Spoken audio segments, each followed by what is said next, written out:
بيبدأ الفيلم في جامعة شيكاغو سنة 1977 وبنشوف هاري وهو واقف مع حبيبته أماندا ومستنيين سالي صاحبة أماندا علشان تاخد هاري معاها لأنهم مسافرين يكملوا دراسة في نيويورك. وبعد شوية بتوصل سالي وبتسلم عليهم وأماندا بتعرفها على هاري وبتقوله يخلي باله على نفسه لأنها بتحبه جدا، وهاري بيقول لها إنه أول ما يوصل هيكلمها لأن هو كمان بيحبها. وبيركب هاري مع سالي وبيكونوا أول مرة يقابلوا بعض، وسالي بتقوله إن الطريق طويل وهياخد حوالي 18 ساعة، علشان كده هيبدلوا في السواقة مع بعض. وبيحاول هاري إنه يفتح كلام معاها ويتعرف عليها، وبيقول لها إنه بيعمل كده علشان مضطر يتعرف عليها بسبب إن الطريق طويل لنيويورك، لكن سالي بتكون مش عايزة تتكلم معاه. وبعد شوية في الطريق بيقرروا هما الاتنين إن هما يرتاحوا شوية وينزلوا يتغدوا في مطعم، وهناك بيتكلموا مع بعض أكتر في فكرة علاقة الصداقة بين الراجل والست. وسالي بتكون شايفة إنها حاجة عادية وممكن تحصل، بس هاري بيكون شايف إن دي حاجة صعبة لأن أي راجل بيكون ليه هدف معين من علاقة الصداقة دي. وبعد ما بيخلصوا بيركبوا العربية وبتكون سالي متضايقة وبتقوله إنها متضايقة من رأيه ده لأنها رايحة نيويورك وما تعرفش حد هناك، وكانت فاكرة إن هو الوحيد اللي هيبقى صديقها، لكن للأسف بعد رأيه ده الموضوع مش هينفع. وهاري بيعجب بيها وبيقول لها إنها جميلة وبيعرض عليها إنهم يقضوا الليلة مع بعض أول ما يوصلوا نيويورك، لكنها بتتضايق منه وبتقوله إنه مرتبط بصاحبتها وما ينفعش يقول حاجة زي كده. وبعد شوية بيوصلوا لنيويورك وبيسلموا على بعض وكل واحد فيهم بيمشي، وبيعدي من وقتها 5 سنين وبنعرف إن سالي ارتبطت بواحد اسمه جو بعد التخرج، وبالصدفة بيكونوا في المطار بسبب إن سالي مسافرة. وبيعدي هاري وبيطلع صديق قديم لجو وبيسلم عليه، وجو بيعرف سالي على هاري وبيقول لها إن ده صديق الطفولة وعارفين بعض من زمان. وهاري بيسلم على سالي وبيعمل نفسه ما يعرفهاش وبيمشي. وبعد ما بيمشي بتحكي سالي لجو إنها تعرف هاري وجت نيويورك معاه من 5 سنين. وبعد شوية بنشوف سالي وهي في الطيارة وبنعرف إن هاري قاعد في الكرسي اللي وراها على طول، ولما بيتكلم معاها بيقوم الراجل اللي قاعد جنب سالي وبيقعد هاري مكانه، وبيتكلم معاها هاري وبيعرف أخبارها إيه وإنها اشتغلت في مجال الصحافة، وبيعرفها إنه هيتجوز من حبيبته هيلين وإنه ساب أماندا من زمان وكل واحد فيهم راح لحاله لدرجة إنه ما بقاش فاكرها دلوقتي. وبيسألها عن أخبارها مع جو وهي بتقوله إنها بتحب جو ومبسوطة معاه.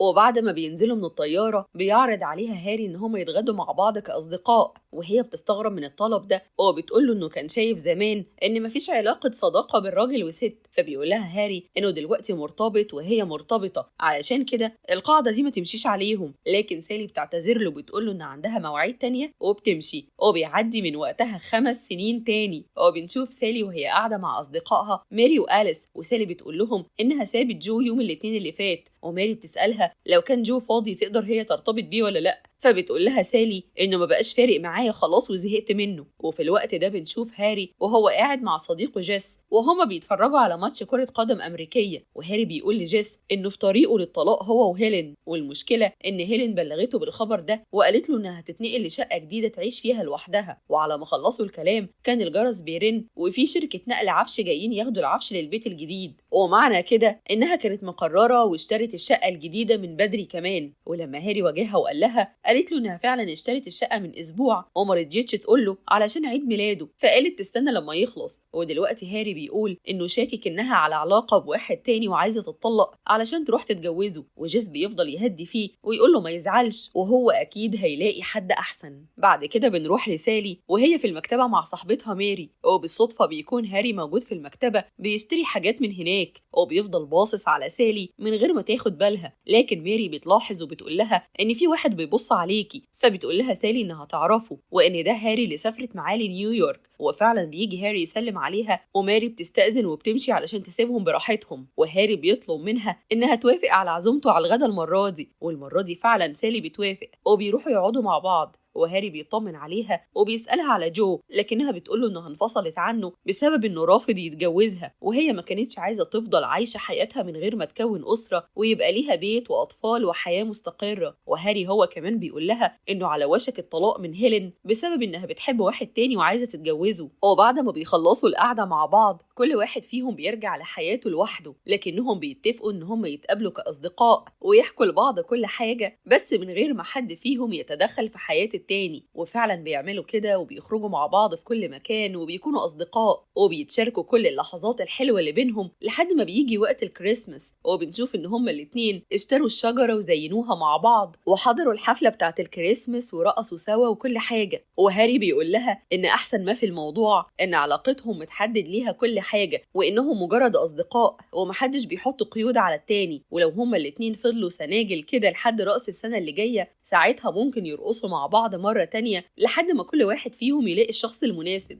وبسبب إن كل واحد فيهم بيفكر في التاني بنفس الطريقة، بتروح سالي تطلب من ماري صاحبتها إنها تتعرف على هاري، لأن ماري بتدور على عريس. وبتقعد سالي تشكر ليها في هاري وإنه شخص كويس ومحترم وفيه كل المواصفات اللي أي بنت بتتمناها. وفي نفس الوقت بيكون هاري عمال يشكر لجيس في سالي ويقول عليها إنها كويسة وإنها بتدور على حد ترتبط بيه، وإنت كمان عايز ترتبط، وسالي هي البنت المناسبة اللي بيدور عليها أي راجل. وبيتفقوا كلهم على مكان يخرجوا يتغدوا فيه علشان يدوا فرصة للتعارف، وبيروحوا الأربعة يقعدوا مع بعض وياكلوا وكل حاجة بتكون كويسة. وسالي بتقول لماري إن هاري من نيو جيرسي زيها علشان تساعدهم يتعرفوا على بعض يعني، وماري بتقول له على المكان اللي هي فيه من نيو جيرسي وإنها مبسوطة إنه اختار المطعم ده يقعدوا فيه، لأن المطاعم للناس دلوقتي مهمة زي المسارح في الستينات. وساعتها جيس بيقول لها إن هو اللي كتب المقولة دي في الجريدة الأسبوع اللي فات، فبتتفاجئ ماري إن جيس كاتب، وبيبدأوا هما اللي يتعرفوا على بعض. وبعد ما بيخلصوا القعدة وبيخرجوا بتقول ماري لسالي إنها أعجبت بجيس وعايزة تتعرف عليه، فبتقول لها سالي مفيش مشكلة بس استني شوية علشان لو هاري عرف هيزعل وهيفتكر إن عنده مشكلة. وبرضه جيس بيطلب نفس الطلب من هاري وبيقول له إنه أعجب بماري وإنه عايز يتعرف عليها، وهاري بيقول له إنه موافق بس يستنى شوية علشان سالي ما تفكرش إنها وحشة ولا حاجة. والاتنين محدش فيهم بيسمع الكلام، وجيس بيقول إنه هياخد تاكسي ويروح، فبتقول له ماري إنها هتركب معاه نفس التاكسي علشان عايزة تتكلم معاه.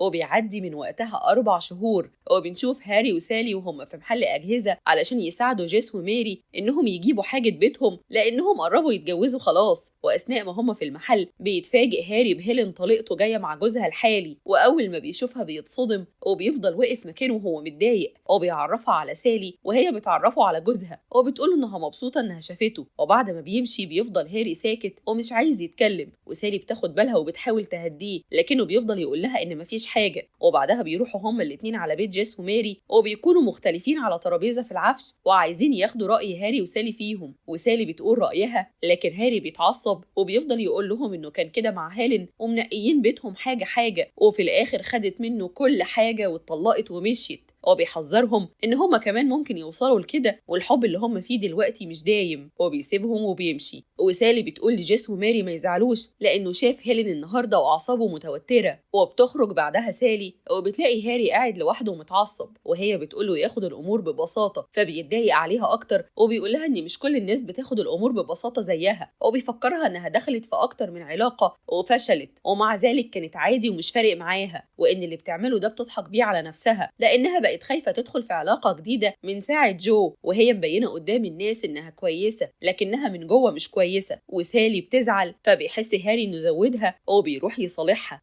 وبتعدي فترة وبنشوف إن سالي ارتبطت بواحد اسمه جوليان، وهاري ارتبط بواحدة اسمها إيميلي، وهم دلوقتي قاعدين كلهم عند جيس وماري في البيت وبيلعبوا مع بعض وبيقضوا وقتهم. وهاري بيستغل إن جيس لوحده وبيقوله أنت مش شايف إن جوليان ده مش لايق على سالي؟ ومن الناحية التانية بتكون سالي بتتكلم مع ماري إن إيميلي دي شكلها صغير ومش لايقة على هاري، وماري بتقول لها طب وانتي متضايقة ليه؟ مش انتي وهاري صحاب بس؟ فبتقول لها وهي مترددة إنهم فعلا أصحاب مش أكتر. وبعد شوية بنشوف سالي وهي بتعيط وبتتصل على هاري وبتقول له تعالى علشان عايزة أتكلم معاك، وفعلا هاري بيروح لها وبتقول له إنها عرفت إن جو هيتجوز واتصل بيها علشان يطمن عليها وكمان كان بيعزمها على الفرح. وبتقول له أنا كنت فاكرة إنه رافض فكرة الجواز لكني دلوقتي اكتشفت إنه ما كانش عايز يتجوزني أنا بالذات وإنه ممكن يتجوز أي واحدة تانية عادي. وبتنهار من العياط وبتقول لهاري أنا عارفة إني وحشة ومحدش هيرضى يرتبط بيا، لكن هاري بيفضل يهدي فيها وبيقول لها إنها جميلة وأي حد يتمناها. وسالي بتطلب منه يفضل معاها الليلة دي وما يمشيش، وفعلا بيفضل هاري معاها وبيقضوا الليلة مع بعض. وتاني يوم بتصحى سالي من النوم وبتلاقي هاري بيلبس هدومه ونازل وهو شكله متضايق، وبيقول لها إنه لازم يمشي علشان عنده شغل وبالليل هيعزمها على العشاء. وأول ما بينزل بتتصل سالي على ماري وهاري بيتصل على جيس، وبيكونوا ماري وجيس أصلا قاعدين جنب بعض وكل واحد فيهم بيرد على الاتصال بتاعه. وسالي وهاري الاتنين بيقولوا نفس الكلام، إنهم كانوا مع بعض امبارح والموضوع اتطور منهم من غير ما يعرفوا هو حصل ازاي، وهم دلوقتي متضايقين بسبب انهم ما كانوش عايزين الموضوع يوصل لكده. وميري بتقول لسالي انها لايقه على هاري وتدي لنفسها فرصه تبص ليه نظره تانية غير نظره الصديق دي. وجيس هو كمان بيقول نفس الكلام لهاري. وبالليل بنشوف سالي وهاري وهم في المطعم بياكلوا مع بعض زي ما اتفقوا، وسالي بتقوله انها متضايقه من اللي حصل امبارح، وهاري بيفرح انها قالت كده وبيقول لها انت ريحتيني كتير، انا كنت جايه اتكلم معاكي في نفس الموضوع. وبيعرفها ان المشكله مش فيها ولا حاجه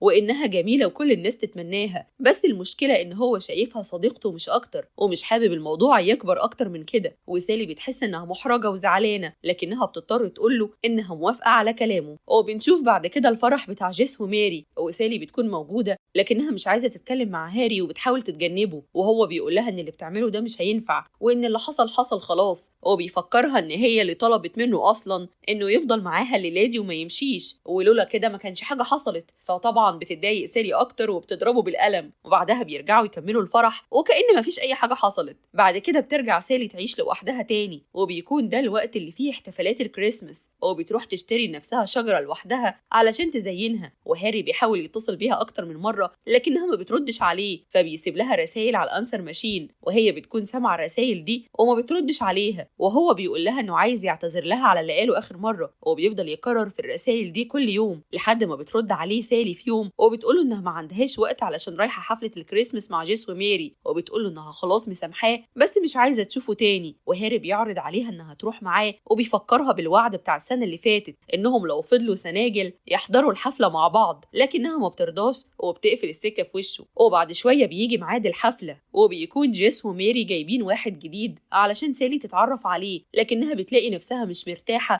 وبتقرر تسيب الحفله وتمشي. وفي الوقت ده بيكون هاري بيتمشى في الشارع وبيفتكر كل اللي عدى عليه مع سالي من أول ما شافها أول يوم لحد النهاردة، وعلى طول بيجري على الحفلة. ولما بيقابلها بيقول لها إنه مش هيضيعها من إيده تاني وإنه بيحبها. وسالي بتقوله إنه مش بيحب حد وإنه عايز يعيش من غير ما يكون فيه التزام في حياته، لكن هاري بيقول لها إنه اختار إنه يعيش معاها ومش هيسيبها مهما حصل. وسالي بتوافق المرة دي وبتقرر إنها تكمل حياتها معاه. وبكده بيكون خلص فيلم النهارده. لو عجبك الملخص ما تنساش تعمل لايك وشير وسبسكرايب لقناة اليوتيوب ولصفحة الفيسبوك، ولو بتحب الملخصات الكوميدية تابعوني على قناة وصفحة مروة القاضي.